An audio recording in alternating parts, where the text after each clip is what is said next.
구원과 행복의 비밀을 교회와 가정에 숨겨 두셨어요. 그래서 교회에서 신앙생활과 가정을 소홀히 하고서는 하나님이 주시는 그런 구원의 능력 또 행복의 축복을 받을 길이 없습니다. 그리고 신앙생활과 이 가정생활이라고 하는 것이 결코 뗄래야 뗄 수 없는 아주 밀접한 관계를 가지고 있다 하는 것이. 교회에서 가장 많이 이야기하는 말씀 중에 하나가 성령 충만이다 이런 말씀을 하잖아요. 성령 충만함을 받으라. 에베소서 5장 18절에 술 취하지 말라 이런 방탕한 것이니 오직 성령으로 충만함을 받으라 그렇게 말씀하셨어요. 그리고 나서 이어지는 말씀을 쭉 읽어보면은 부부간에 서로 사랑하라. 또 부모를 공경하라. 자녀를 복음으로 잘 양육하라. 이런 말씀, 가정생활에 대한 말씀이 나온다는 것이에요. 무슨 말씀이냐면은 성령 충만함이라고 하는 것이 어디 산속에 들어가서 혼자 기도하면서 이상한 거 받고 그게 성령 충만함이 아니라 성령 충만함이라고 하는 것은 우리 가정에서 가정을 하나님이 창조하신 그 계획대로 아름답게 꾸밀 수 있는 또 그렇게 가꿀 수 있는 능력이라는 것이에요. 여러분 성령 충만함을 받으시기를 주님의 이름으로 축원합니다. 그래서 아내는 남편을 사랑하고 존중하고 남편은 아내를 정말 사랑하고 자녀들은 부모님을 하나님처럼 공경할 수 있고 또 부모님들은 자녀를 주의 말씀과 훈계로 바로 양육할 수 있는 그래서 우리 가정이 늘 건강하고 든든하게 세워지는 축복을 받으시기를 주님의 이름으로 축원합니다. 오늘 우리가 매년마다 지내는 어버이 주일입니다. 사실 목사이면서 또한 부모님의 자녀로서 한 아들로서 또 장남으로서 이 어버이 주일만 되면 사실 참 부담스럽습니다. 말씀을 전하기는 전하는데 제 스스로 보기에도 저희 부모님에게 또 장모님에게 제가 정말 말씀을 전할 자격이 있는 사람으로 그렇게 살았는가, 그런 마음 자세와 그런 행동을 하면서 지내왔는가 부끄럽습니다. 이 부모 자식 간의 관계라고 하는 것이 참 귀하면서도 무거운 관계입니다. 이 세상 사람 가운데 부모로서 내 책임 다 했다 이야기할 사람도 없고 자식으로서 부모에게 마땅히 해야 할 의무를 효를 다 들였다 하는 자식도 없을 것입니다. 특별히 제 스스로도 또 주의 일을 한다, 교회 일을 한다 하는 이 핑계 저 핑계로 부모님을 잘 찾아뵙지도 못하고 효도도 못한 그런 부끄러운 마음을 고백하면서 오늘 말씀을 준비하고 또 전합니다. 오늘 말씀 가운데 우리 스스로가 가지고 있는 부끄러움이 있다면은 주님이 주시는 은혜로 또 용서함을 받으시고 또 새로운 결단을 하시고 또 새로운 은혜로 또 우리의 가정에 부모 자식 간의 관계 또 우리가 부모님을 섬기는 그 형제들 간의 관계가 다 회복되는 은혜가 임하시기를 주님의 이름으로 축원합니다.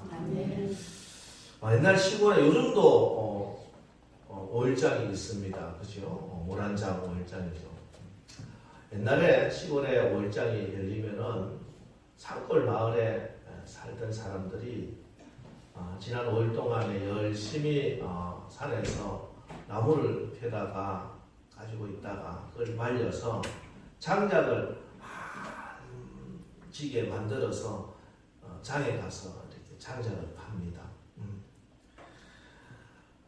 저녁이 되면은 어머니가 밥상을 준비해 놓고 이제 장에 나간 아들이 언제 오나 기다리는데 해가 뉘엿 지는데도 아들이 오지 않아요. 그래서 걱정이 돼서 집에 머물러 있을 수가 없어서 동구밭에 나가서 아들을 기다립니다. 드디어 멀리 산 어귀를 넘어서 마을 입구로 한 사람이 보입니다. 그러면 어머니가 나무 위에 올라가서 우리 아들 어디 오나 흘리리 뚫어지라고 바라보고 있습니다. 이 모습을 그림으로 그린 글자가 있습니다. 한자가 바로 어버이 침자입니다. 어버이 침자. 어버이 침자가 어떻게 적혀져 있냐면 나무목 위에 설립자를 쓰고 그 옆에 볼견자를 적은 것을 어버이 침자다 이렇게 해요.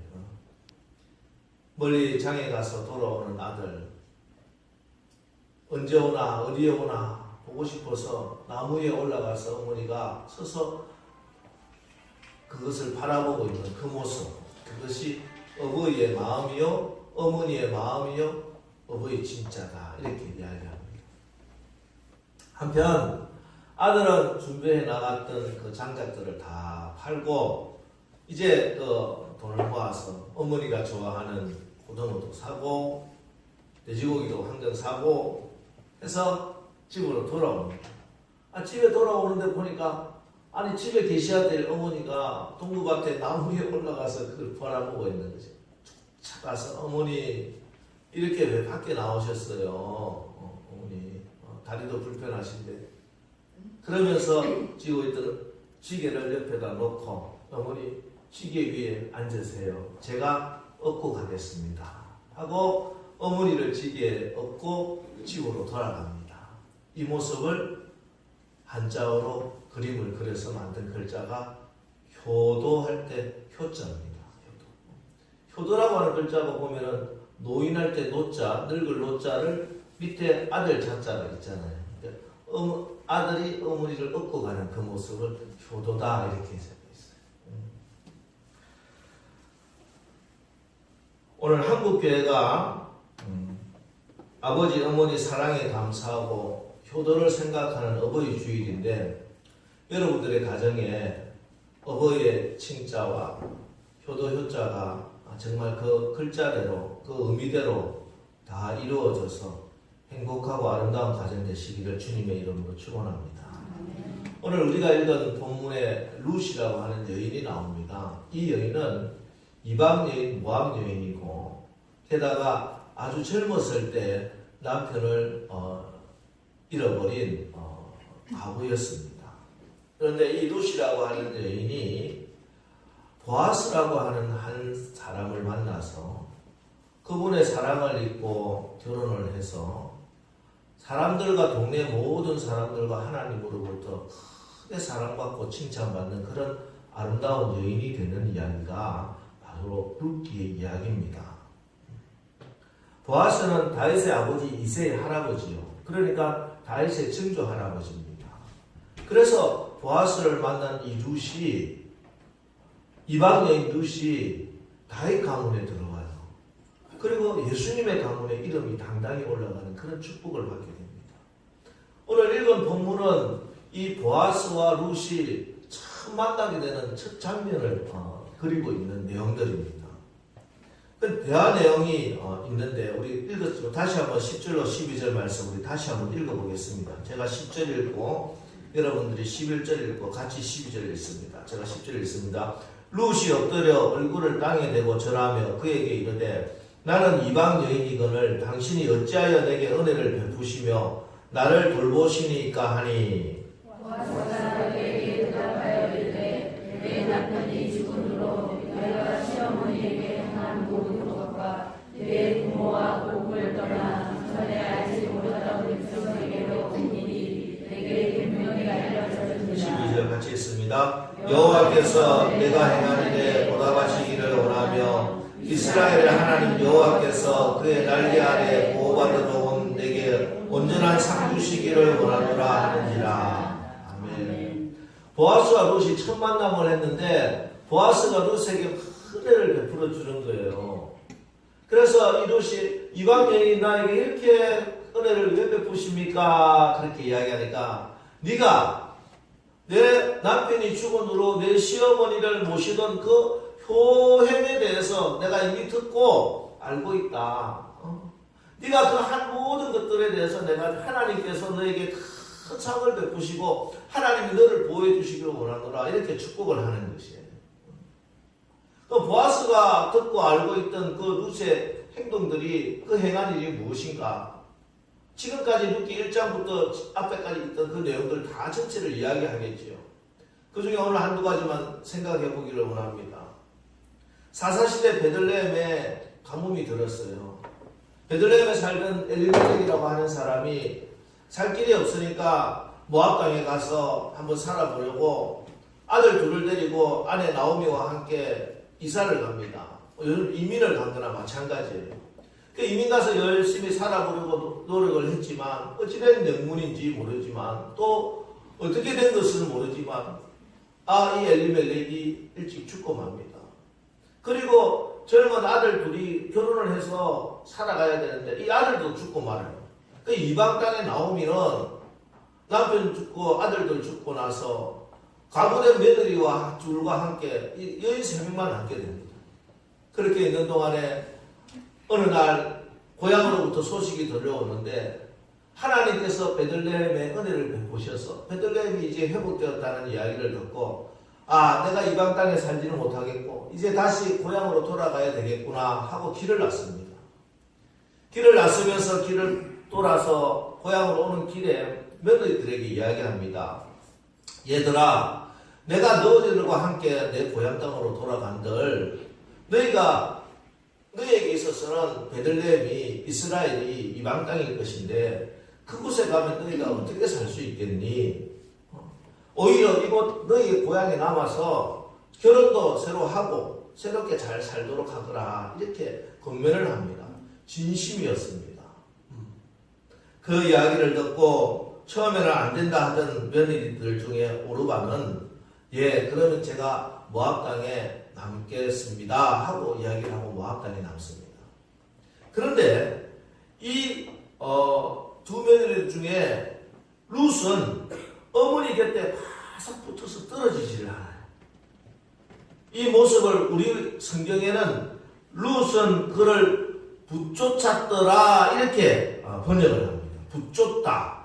이거 순 우리나라 말인데 순 우리말인데 요즘 우리가 쓰지는 잘 않는 말이에요.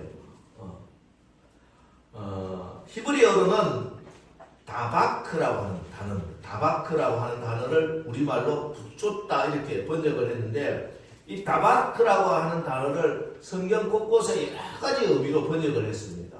우선 창세기 2장 24절에는 남녀가 결혼해서 한 몸을 이룬다 이것을 다바크라고 했어요. 그러니까 부부가 한 몸을 이루듯이 꼭 붙어있는 모습 이게 다바크입니다. 두 번째 시편 63편 8절에는 하나님이 우리를 단단하게 붙드신다. 하나님의 손이 우리를 꼭 붙들어 주신다. 이게 다박하게 붙들어 주신다. 이렇게 하나님 우리를 꼭 붙드시는 거. 그리고 신명기 10장 20절에는 하나님이 우리에게 충성을 요구하시는데 그 충성이 다박한 충성을 요구하신다. 흔들림 없고 변함없는 그게 다박입니다. 그리고 잠언 18장 24절에는 형제들보다 더 친밀하다 할 때 이 다바크를 씁니다. 그러니까 다바크, 룻이 시어머니 나오미에 붙였던 이것은 뭐냐면은 한 몸이 되어서 단단하게 붙들고 충성되게 변함없이 목숨 걸고 함께 따라 나섰다는 것입니다. 부모님을 다바크하는 것 이게 효도입니다. 효도. 부모님과 하나 되는 것이에요. 마음도 몸도 부모님 마음과 몸과 하나 되는 것이에요. 특별히 신앙으로 하나 되는 이것이 성경에서 말씀하는 효도의 출발점입니다. 왜 룻이 나오미를 붙쫓았을까요? 왜 다바크했습니까? 나오미에게 뭐 얻어먹을 것이 있습니까? 유산이 있습니까? 뭐가 있습니까? 아무것도 없어요. 단 하나 나오미에게 있는 것이 있습니다. 그것은 바로 하나님을 향한 믿음이고 신앙이었어요. 하나님 나라 백성 되는 길이었기 때문에 어머니를 붙여찼습니다. 어머니와 함께 되겠다고 나서는 거예요. 룻도 오르바처럼 좋은 남편 만나서 사랑받으며 자식 낳고 살고 싶은 마음이 왜 없었겠습니까? 그러나 룻은 하나님의 백성 하나님께로 나갑니다. 룻은 어머니의 믿음을 쫓아나갔다는 것이에요.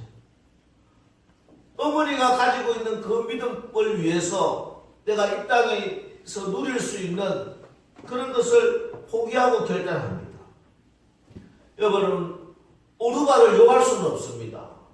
그러나 룻은 믿음 때문에, 하나님 때문에 어머니를 붙쫓았다는 것이에요. 시어머니를 모시고 유대 베들레헴에 옵니다. 이것이 신앙이라고 하는 것이고, 이것이 성경에서 말씀하는 효라고 하는 것입니다. 그래서 우리의 효도는 세상에서 이야기하는 사람으로 태어났으면 마땅히 행해야 될 그런 인륜 혹은 뭐 인지, 상정, 윤리, 도덕 이 차원을 뛰어넘는 것이다. 여기에는 믿음이 있고 신앙이 있고 하나님이 계신 효도라고 하는 사실을 여러분 분명히 깨달으시기 바랍니다. 그래서 우리가 부모님께 효도하고 부모님을 사랑하고 부모님을 공경하는 것은 단지 한 아들로 자식으로 부모님을 공경하는 그런 차원을 뛰어넘어서 우리의 신앙의 고백이요 하나님을 진정하게 믿는 믿음의 열매라고 하는 사실을 분명히 믿으시기 바랍니다.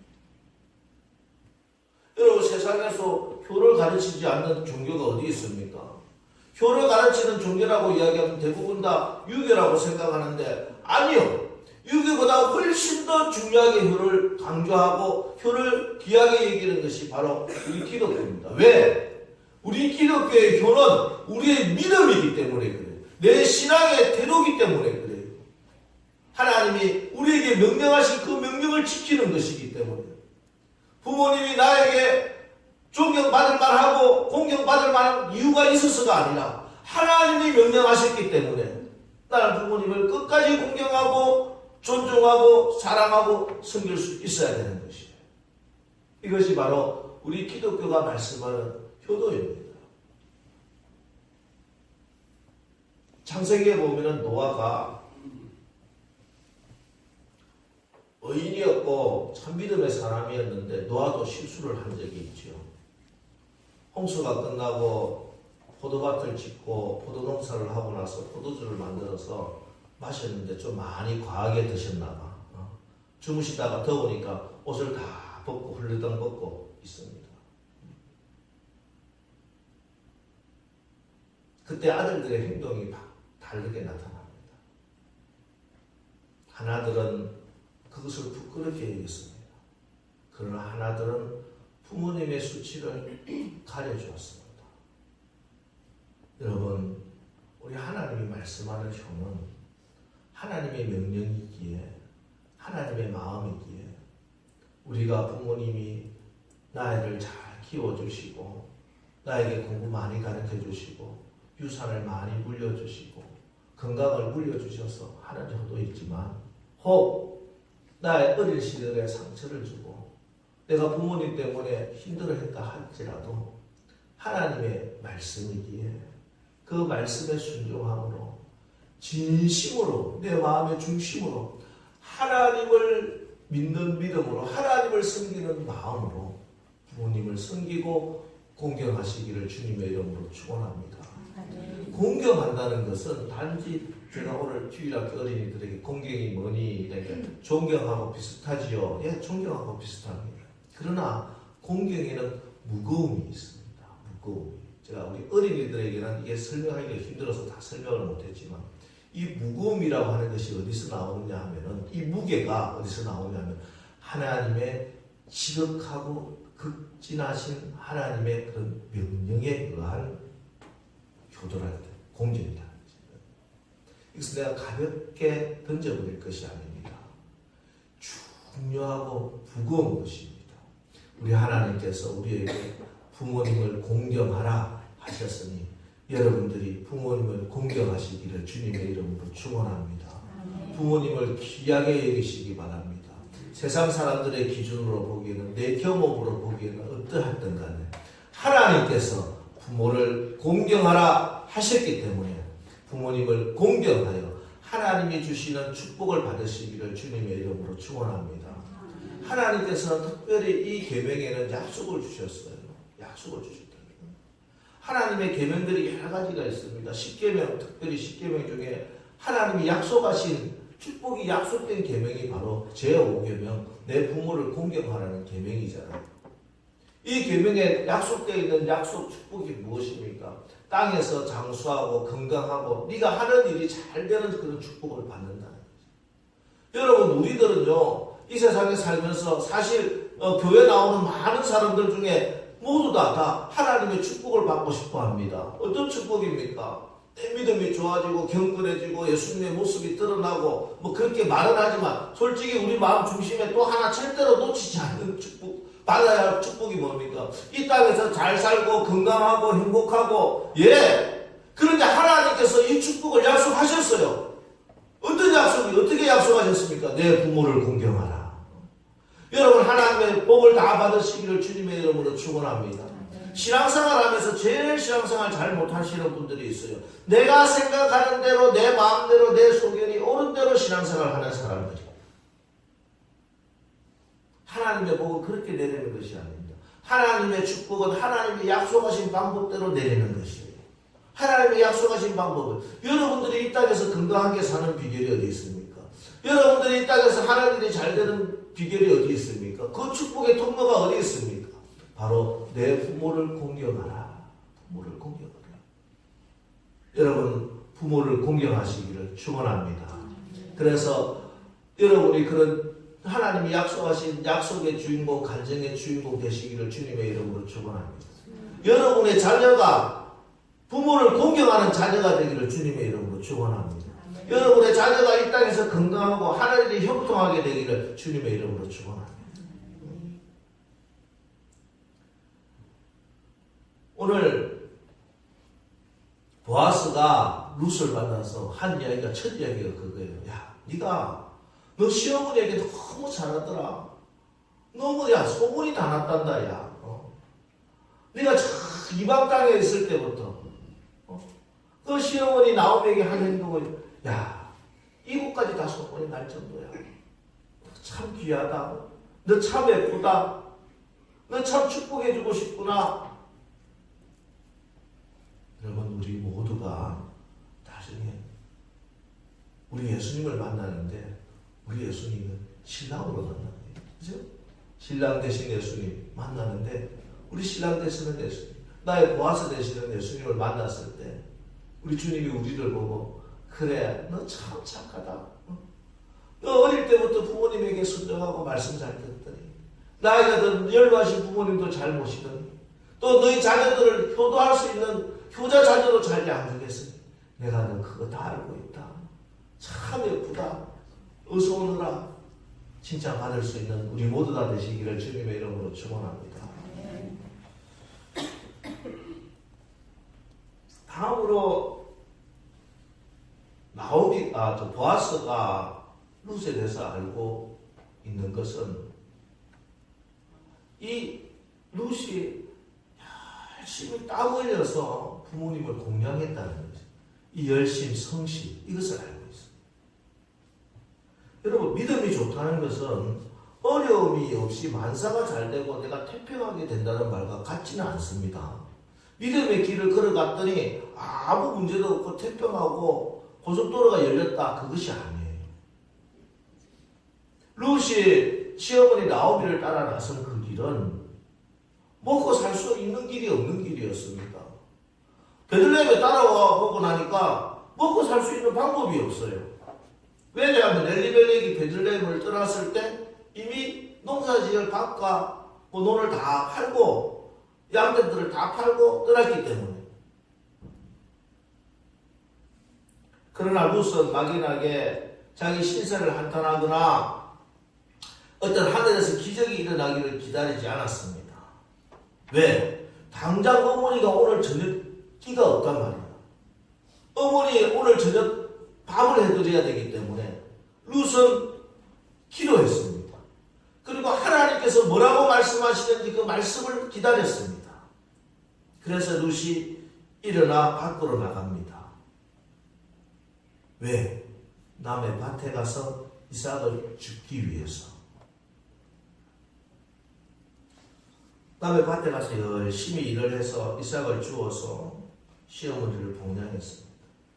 여러분, 이것은 우리가 생각하는 어디 가서 구걸하는 행동과는 전혀 다른 차원의 문제예요. 룻이 왜 남의 밭을 나갔느냐? 그것은 하나님의 약속의 말씀을 의지해서 나갔습니다. 왜냐하면 이스라엘 땅에서 남의 밭에 나가서 이삭을 줍는 이 일은 하나님께서 명령하신 일이에요. 이스라엘 땅에서 가장 가난한 고아와 가부에게 살 수 있는 유일한 대책으로 하나님이 세워주신 말씀입니다. 이 말씀은 아주 지엄하게 하나님께서 내려주신 말씀이에요. 레위기 19장 9절 10절 말씀 제가 읽어드립니다. 너희가 너희의 땅에서 곡식을 거둘 때 너는 밭 모퉁이에까지 다 거두지 말고 내 떨어진 이삭도 줍지 말며 내 포도원의 열매를 다 따지 말며 내 포도원에 떨어진 열매도 줍지 말고 가난한 사람과 거류민을 위하여 버려두라. 나는 너희의 하나님 여호와이니라. 이렇게 명령하셨어요. 그들이 모압에 갔다 오니까 저절로 이스라엘 안에서 가장 가난한 사람이 되고 말았어요. 고아요 가부가 되고 말았습니다. 그러나 나오미와 룻은 이것을 부끄럽게 생각하지 않았어요. 오히려 자기에게 있어서 최선의 방법을 찾습니다. 그리고 열심히 일을 합니다. 우리가 읽진 않았습니다만 7절에 보면은 하인들이 보아스에게 복구를 하는데 이 룻이 아침부터 와서 잠시 집에서 쉬네 지금까지 계속 열심히 하고 있습니다. 이렇게 보고요. 왜 그렇게 열심히 해요? 남의 밭에 가서 이삭이나 줍는 거 사람들 눈치나 보이고 부끄러운 일인데 뭐가 즐거워서 그렇게 열심히 쉬지 않고 했을까요? 단지 룻이 애살이 많아서 적극적이라서 그런 차원이 아니라 이것은 하나님이 약속하신 약속의 말씀이기 때문에 사람들이 나를 어떻게 보든지 세상 평가가 어떻든지 중요한 것이 아니라 나에게 하나님이 주신 은혜라고 믿었기 때문에 그 일에 최선을 다하는 것입니다. 룻이 감사한 것은요, 하나님의 백성이 된 것이에요. 그가 부자가 되는 것보다, 결혼을 하는 것보다 하나님의 백성이 되는 것을 더 사모해서 나왔기 때문에 그 하나님의 백성에게 은총으로 내려주신 그 말씀 하나 붙들고 그 말씀에 최선을 다하는 것입니다. 여러분, 신앙생활이라고 하는 것은 어느 날 하늘에서 기적이 일어나는 것이고 굴러가는 호박이 막 굴러 들어오는 것이고 그런 것이 아니에요. 참된 신앙은, 참된 축복은 나에게 약속하신 약속의 말씀이기에 그 약속의 말씀을 붙들고 내가 할 수 있는 최선을 기쁨과 감사함으로 행해 나가는 것, 충성을 다하는 것, 이것이 바로 신앙생활이고 그곳에 하나님의 약속하신 축복이 있다는 사실을 여러분 분명히 믿으시기 바랍니다. 바울은 고백합니다. 빌립보서 4장 12절 말씀. 나는 비천에 처할 줄도 알고 풍부에 처할 줄도 알아. 모든 일 곧 배부름과 배고픔과 풍부와 궁핍에도 처할 줄 아는 일체의 비결을 배웠노라. 예. 우리 그리스도인은 하나님의 명령이라면, 하나님의 말씀에 순종하기 위해서라면 고귀한 일도 교만하지 않고 비천한 일도 부끄러워 생각하지 않고 기꺼이 최선을 다할 수 있는 사람입니다. 감사함으로, 기쁨으로 최선을 다해서 일합니다. 왜? 내가 하나님의 자녀가 된 순간 나의 모든 자존감은 하나님께로부터 오는 것이지 세상 사람들의 시선과 평가가 아니기 때문에 그렇습니다. 나에게 주어진 이 일이 하나님이 기뻐하시는 일이라면 부끄럽게 생각하지 않고 교만하지 않고 단지 나에게 준 이 일을 충성을 다해서 감당할 뿐입니다. 룻은 자기 환경에 대해서 불평하지 않았습니다. 부정적인 생각을 가지고 한숨만 쉬고 있지 않았습니다. 룻은 막막한 현실 가운데서도 낙심하는 대신에 하나님의 말씀을 의지했습니다.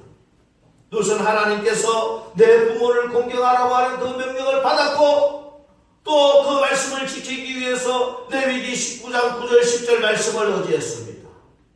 그래서 낯선 이방 땅이지만 남의 밭이지만 나가서 최선을 다했습니다.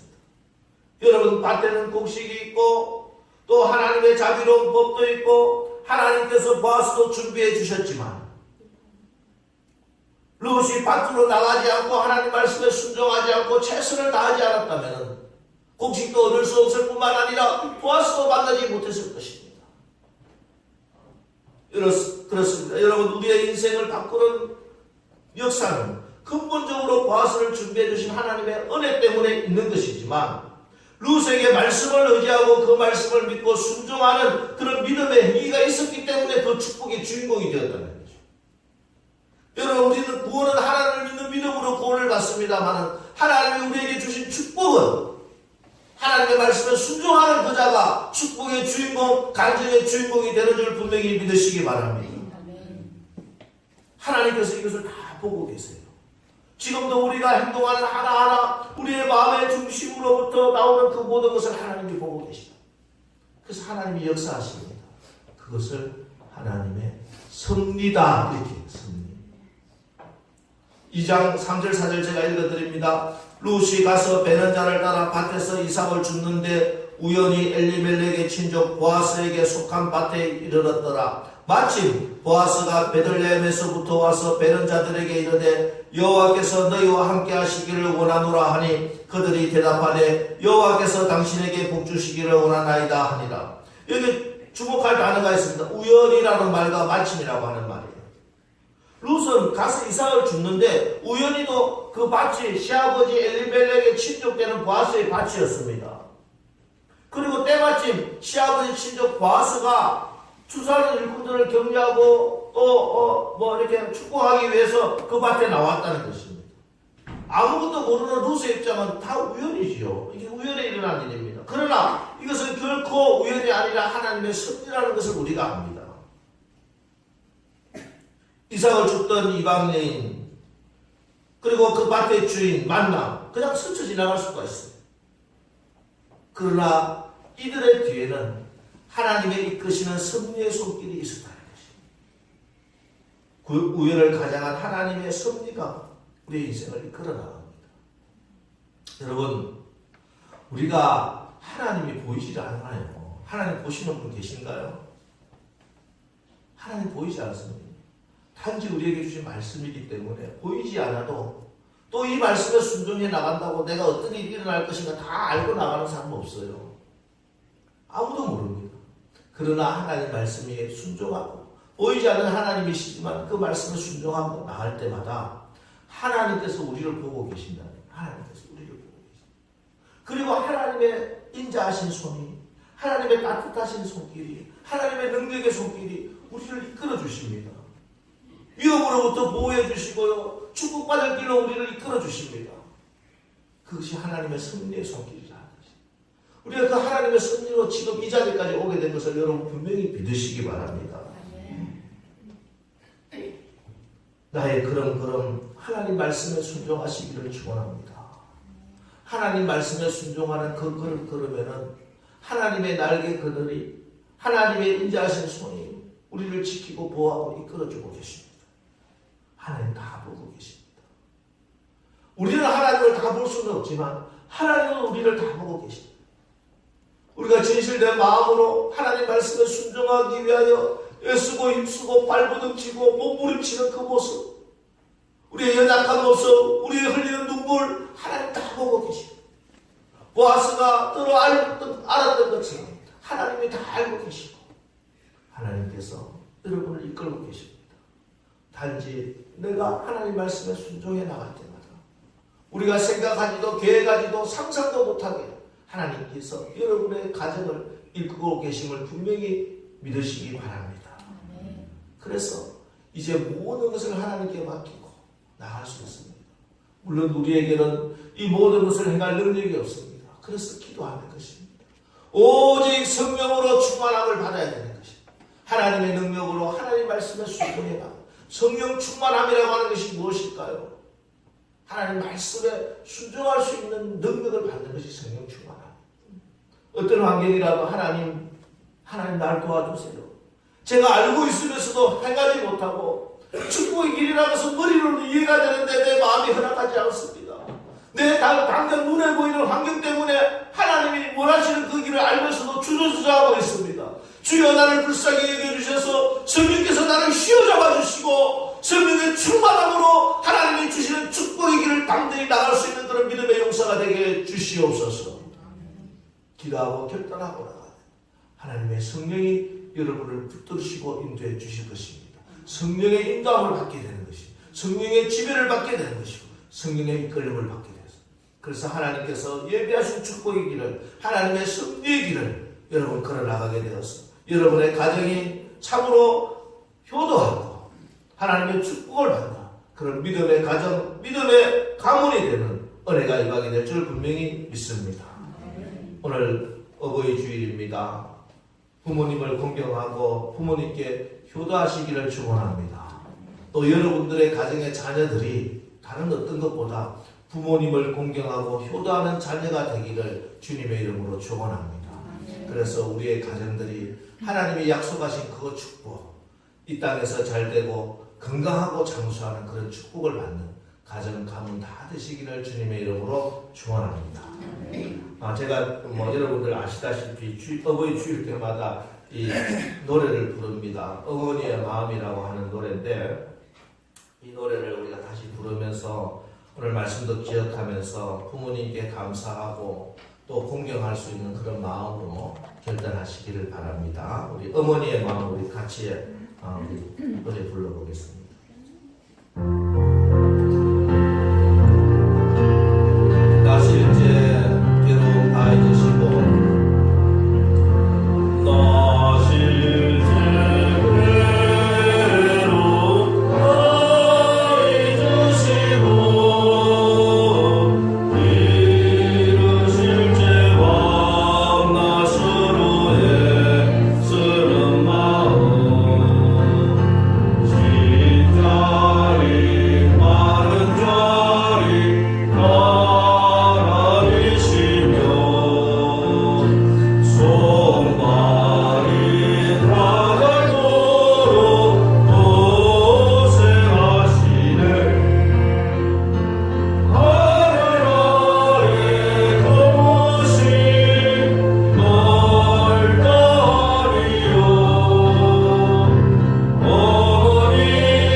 모든 죄를 용서하시고 또 믿음으로 말씀으로 제가 이제는 효자로 살아갈 수 있도록 우리 가정이 그런 효자 가정 될 수 있도록 하여 주옵소서. 오늘 말씀 붙들고 우리 함께 기도하겠습니다. 할렐루야. 전능하시고 자비하시고